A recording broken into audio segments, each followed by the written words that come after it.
Very good afternoon to you all, respected colleagues and dear students. At the outset, I thank the Andhra Pradesh State Council for Higher Education, in general, Sri Professor Hemachandra Reddy Garu and Tiranga Garu in particular, for having given me this opportunity to give a lesson on the Indian national movement. I greet you all, students and staff, on the occasion of India celebrating Azadi Ka Amrit Mahotsav. Today, I was asked to give a description on the long struggle of Indian national movement.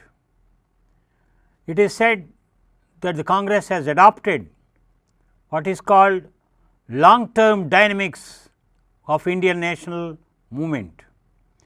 The struggle of Indian national movement, which started in 1885, continued up to 1947, it did not remain same throughout. There were different phases, and the Congress leaders have adopted different methods of struggle, changing their aims and objectives. So, in the 62 years, we have to discuss at what stage, what kind of method of struggle they adopted, what are the various movements they launched, what are the achievements they made, and how stage by stage they were getting nearer to the independence. That is why it is called long term dynamics of the Indian National Congress.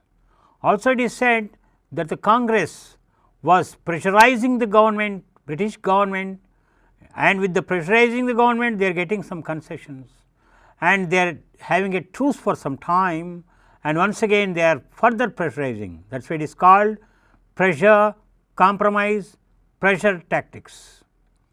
Now, even before we talk about Indian national movement, it is pertinent for us to discuss about the various struggles throughout the world that were launched in various parts of the world, in different countries, whatever movements they launched to get independence or to achieve nationalism. What we see in the course of the Indian national movement is, it is a struggle to get independence from the British, and it is a process of nationalism.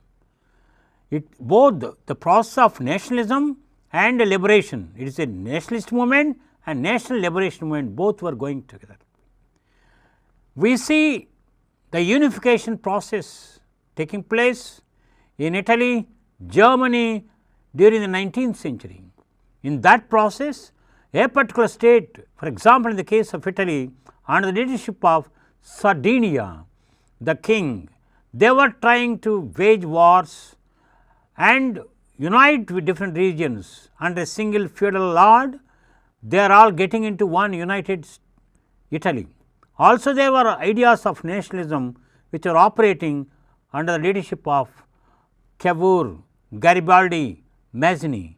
In the case of Germany, it is the blood and iron policy of Bismarck and the leadership of Prussia. They were also not only waging wars within the country to bring different regions together, also spreading the ideas of nationalism. They are also to fight the external enemy in the name of Austria. So, like that you see, in case of Italy and Germany, in the process of unification, that is a different story.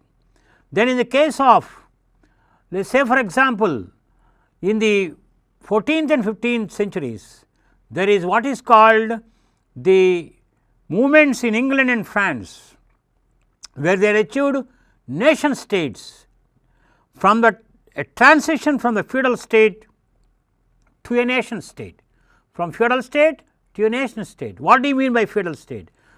It was administered by hereditary kings, where they have dictatorial powers, democratic process will not be there, monarchical, whatever comes out from the mouth of the king is the law. From that feudal state, where a country is divided into several regions of administration, where the uniform law will not be there, different systems will be there. So, in England, You also see different languages, vernacular languages. English have become a national language, and entire England has come into be called as one nation due to a big process that took place. So, England and France achieved nationalism. In fact, the overlapping of English territory into French territories, English was also there, but movement was launched which is called as the English and French achieving what is called the nation statehood. That is in the 14th, 15th century culminating in the 16th century. Similarly, you see in the case of Spain and Portugal. So, I talked to you about what was happening in what happened in France and England in the 14th, 15th centuries, what has happened in the 19th century in Italy, and in the 18th century you notice that there is what is called the American War of Independence. Americans, the 13 colonies were formed on account of the settlements from Europe, from France, from England, 13 colonies of England, and we see the local people virtually, you see genocide, the American natives were subjugated to genocide, and further you see Europeans only settled in America. It began as early as 15th century and they ruled over America. The population, the native population were relegated to the interiors, and in all the coastal areas you see English people. Those who are there in America from the 16th century through the 17th, 18th century were all Europeans. Majority of them are French or mainly English people, also Germans, Italians were there. So, it is European settlements. These European settlements were governed by distant masters, that is English people, but there is a contradiction. After some time, the same Europeans who settled in America formed as the colonies of America of the Europe, they had a contradiction. They said, if you want to tax us, you have to make us get representation in your British Parliament, which was not provided for. Hence, they fought, and you see the famous American War of Independence in 1770s, and America got liberated from England. The very times the America got liberated from the clutches of England, you see the process of colonization taking place in the context of India. Into India, the Europeans came as traders in order to find a direct sea route to India to get their commodities. They wanted to avoid the middlemen, the Arabs, and after the fall of Constantinople into the hands of the Ottoman Turks, and they were not allowing the Europeans to have direct trade. Constantinople was an international emporium from where most of the European countries were getting the goods, but now it was controlled by the Muslims now, and it has become very difficult for them to get the goods which they developed, for the goods for which the Europeans developed irresistible tastes. The Indian commodities, spices for example, or textiles, they developed irresistible taste, and in order to get them they have to pay exorbitant prices, because the very place which was originally belonged to Christians, now it was taken over by Ottoman Turks, Constantinople in 1453. So, to avoid these middle people and avoid the payment of heavy duties, the Europeans wanted to find a direct sea route to India. That is how they came in the modern period as merchants to India. And from the middle of the 15th century, 17th century, 16th century, 18th century, the Europeans were only giving in return to India for their goods that they are taking from India, bullion, gold, silver and precious metals, and thus the European economies were getting drained. And furthermore, it all happened, the draining of the wealth from England to India took place for 250 years. The balance of trade was in favor of India, and now it is a great loss to Europeans. Of course, the European merchants are making 100 times profit from the goods that are taking from India, but in general, take into consideration the nation as a together, England was at loss in the balance of trade. India was gaining, getting into India lot of gold and silver. Now, they wanted to change their situation. So, they were waiting for time, and added to that, the loss of America was further a great pain for the England after their achieving the American War of Independence. Now, this is a phase up to 1750s which is called the mercantilist phase of capitalism. The Europeans were only making trade, taking goods and selling in their country. But now from the middle of the 18th century, Europe has undergone what is called the Industrial Revolution. So, in the phase of the Industrial Revolution, the nature of the capitalist exploitation by the mother country of the colonies changed. Now, Europeans have industries for themselves. Earlier they were taking textiles. India used to be visited by the ships from several countries in the world, and Indian commodities found their way to distant places. But then England no longer required the Indian textiles, because England has undergone a big revolution in the textile industry. So, in the place of their taking the Indian textiles, they are now dumping the textiles manufactured in their industries into India. Every ounce of cotton that was processed in the Lancashire and Manchester was taken from India. So, India, which used to export its commodities and clothe the entire world, now began to receive the finished goods from England and started to be clothed by the distant masters. India became, it was converted by the British into a land of exporter of raw material and importer of the finished goods. And England was supplying goods not only to India, not only subsisting itself, but to the entire world. And mind you, England was not cultivating cotton in their countries. It has been importing cotton earlier from America. With the loss of America, American War of Independence, it diverted its attention to get the goods from India. It is here exactly that the British people started colonizing India. Earlier they were only trading with India. They do not have any political power in India, and India was benefiting on account that trade. Now, England changed its policy of exploitation in India. It started conquering the territories in India. They followed the policy of conquest, expansion through wars of conquest, and they also followed what are called the subsidy alliances, where the Indian princes are quarreling themselves and they were trying to take the support of military from the Europeans. That is where they had to concede lot of territories in exchange for the military support from the Britain.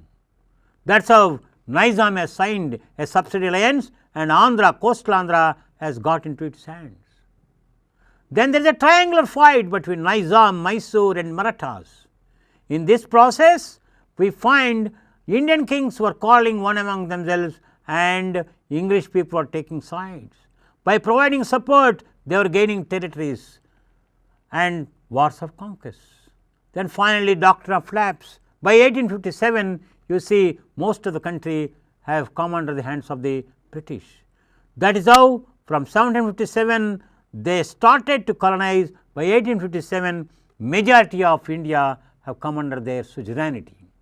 Now, ever since the British landed in India, Indians have been making resistance against the British. There were innumerable revolts against the British. Right from 1763 up to 1856, there were more than 40 major rebellions apart from hundreds of minor ones. We will now look into some such civil rebellions. The Sannyasi Rebellion, which occurred from 1763 to 1800. It occurred in Bengal. This movement was organized by peasants and demolished soldiers, demobilized soldiers, led by religious monks and dispossessed jamindars. Bankim Chandra Chatterjee made this revolt famous in his novel Anandamath. Another revolt occurred covering 5 districts of Bengal and Bihar between 1766 to 1772, which was called Chow uprising. In 1783, another revolt occurred in Rangapur and Dinajpur of Bishnapur and Birbhum in 1799, Orissa. 1814 and 17, Sambalpur revolt of 1827 and 40.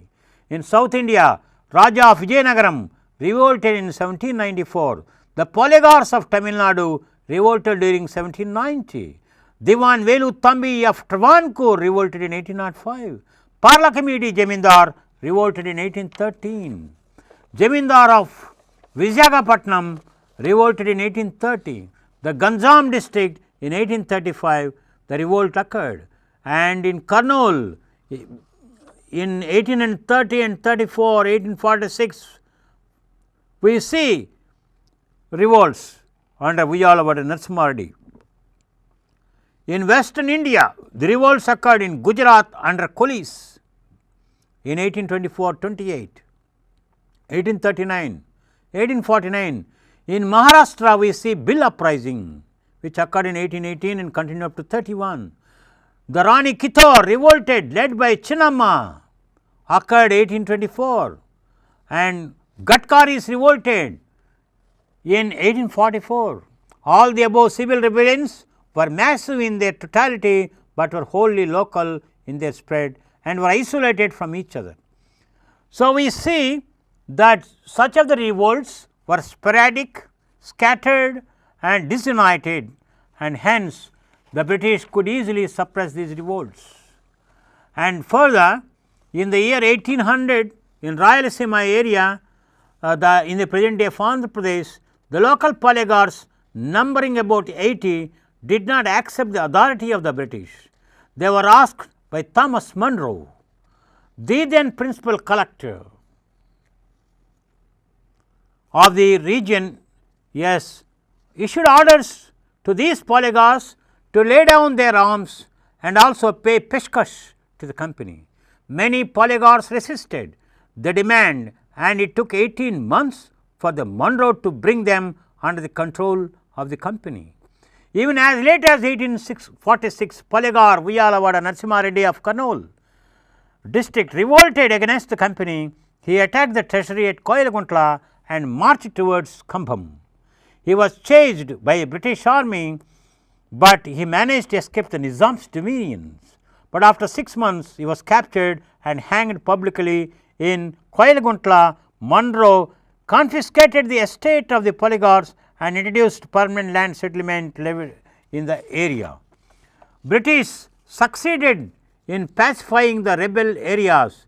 They gave concession to the less fiery rebel chiefs and jamindars in the form of reinstating them, restoring them estates, and reducing the revenue assessment, so long as they agreed to live peacefully under the British. More rebellious leaders were physically wiped off. Velu Tambi was, for that matter, was hanged. That is how we see revolts occurring. Now, you also have the revolts by the tribals. In the tribal areas, they were enjoying the moral economy, that is, tribals were enjoying, but tribal lands were intruded into, and they were also, forest laws imposed. The tribals were not allowed to, take the forest goods which they were taking freely. Tribals were refused to take to shifting cultivation. The tribals depended till the British came on the forest for food, fuel, cattle feed.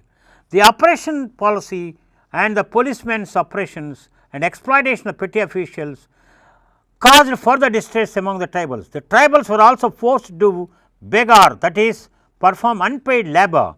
Among many tribal revolts, Santal uprising was the most important rebellion. The Santals lived in the area between Bhagalpur and Rajmahal. They revolted and decided to expel the outsiders from the lands. In this area, the jamindars, the police, the revenue officials, the court have combined oppression and exploited the tribals. The tribal leaders called an assembly of 6,000 Santals, representing 400 villages at Bhagnadi and on 30th of June 1855, it decided to revolt and get rid of the outsiders.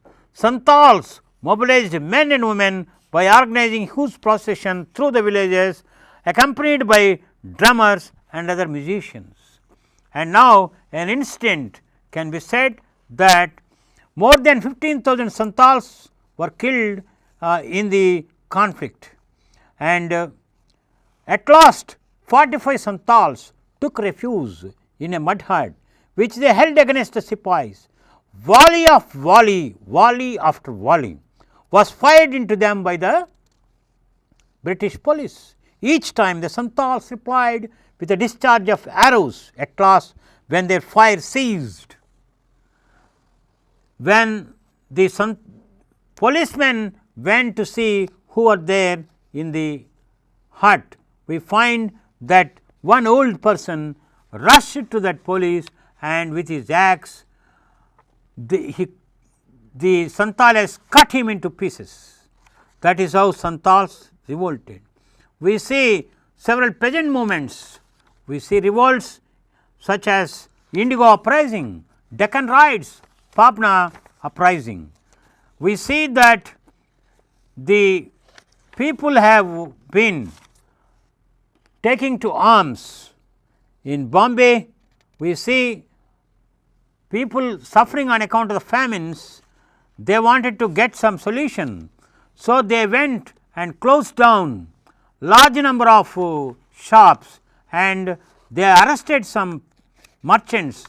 They took them, and then they took their fingers and cut their fingers and said, these are the fingers that counted our interest for the money that we took on loan, and they cut. And they also said Maro Salako, and they also said, before this devils have come to this country, India was like a Ramraj, and we see such kinds of revolts throughout the country. And now another important aspect to be discussed is that the British have transformed the Indian economy to suit to the British interests. Firstly, the cropping pattern was changed. They wanted cotton, indigo, jute, and this they wanted because jute they were using to prepare the packing material, and indigo they wanted to color the cloth that they are manufacturing in the Lancashire and Manchester, and the cotton of course the raw material, because they do not grow anything. So, Indian cropping pattern was meddled with. The food crops were made way, sometimes they were bulldozed, and crops ripe for harvest were bulldozed to make way for indigo and other crops. That is where we see the indigo uprising. And furthermore, you see that the peasantry was put to lot of hardships. How was the British succeeded in making the Indian peasants to grow the crops they wanted in the place of the food crops and the kind of self-sufficient village economy which they interrupted? Because the British introduced the revenue reforms, they started collecting the tax in cash in the place of coin, and cash could not be obtained if they were growing food crops.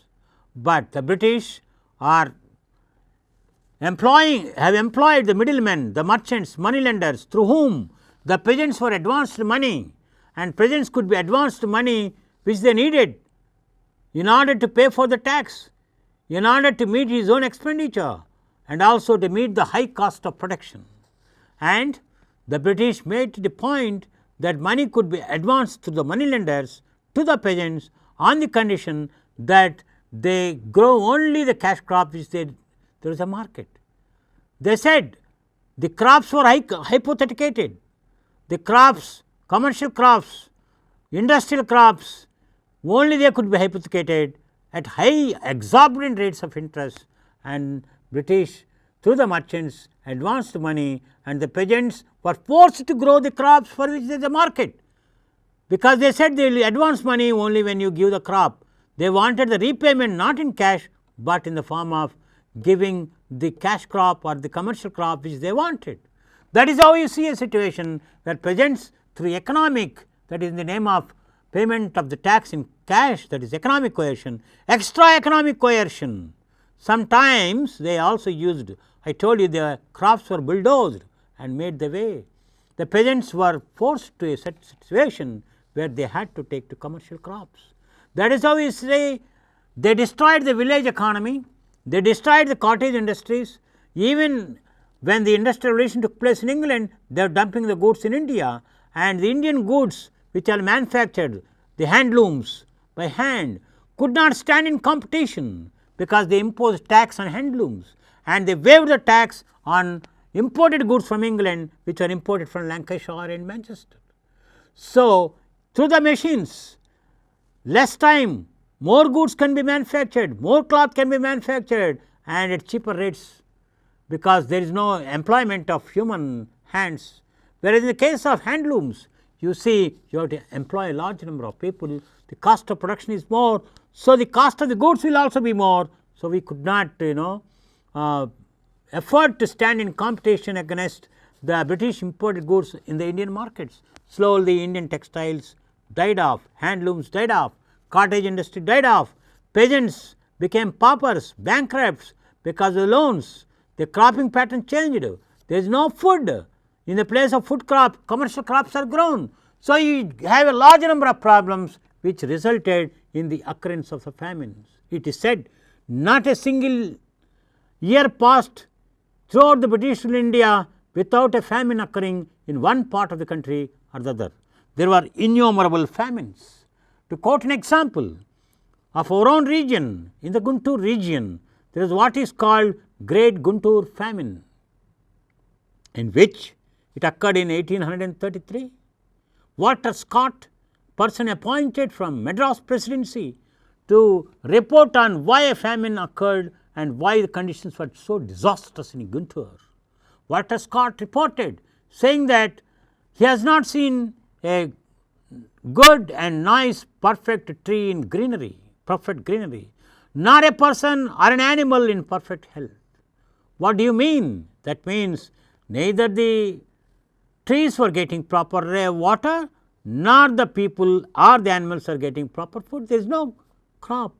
The entire region from Madras to Guntur was dried, the green belt disappeared. It is said that large number of people died. It is said further that half of the population of Guntur wiped off from face of earth on account of this famine. There was a food scarcity, crops failed. Government could not import food grains to the famine-rid area. When people died, even their dead bodies, in spite of the government deploying huge platoon of the military, could not be cremated properly. They were cremated in bulk. In large heaps of dead bodies are put and common funeral was arranged. Still you see on both sides of the road in 1833, dead bodies being devoured of dogs and carried away vultures. It was further reported on one day when a donkey lost its way to the staple. Few people found it on the road, and food eating humans jumped upon that donkey like a pack of wolves and devoured upon it limb by limb. Imagine how people jumped onto a living donkey to feed themselves. This is enough to say how the famine conditions were there. Now, to answer to that only, under the leadership of Sir Arthur Cotton, we see the construction of the anicuts Guntur and Krishna, and as well as the Godavari anicuts. So, conditions, all the sections of people, I told you, tribals revolted, peasants revolted, artisans revolted, Jamindars revolted. So, there were famines every year, revolts were also continuous. That is culminating because there is a discontentment among the people, and sporadically the people who were all discontented, they started revolting against the British, but they are sporadic, they could not be much achievement, they are suppressed because they are not united. The methods of struggle were traditional, the weapons used were traditional. On the contrary, British are organized, they have modern weapons, it is a centralized state. That is how these revolts could not achieve much. Further, all these revolts have narrow ambitions. Their goals are not nationalistic in nature. They wanted to get liberated from the British and get back their own power. One Jamindar wants to get his own power. One tribal leader wants to get freed themselves. Peasants wants to redress their own grievances, but it is not that collectively they wanted to send the British from this country. So, the culminating of all these things, these kinds of small movements which they called civil rebellions or disturbances, they called rebellions, disturbances, they did not even call rebellions. To use the word revolt against them was an insult to them. So, it is called disturbances.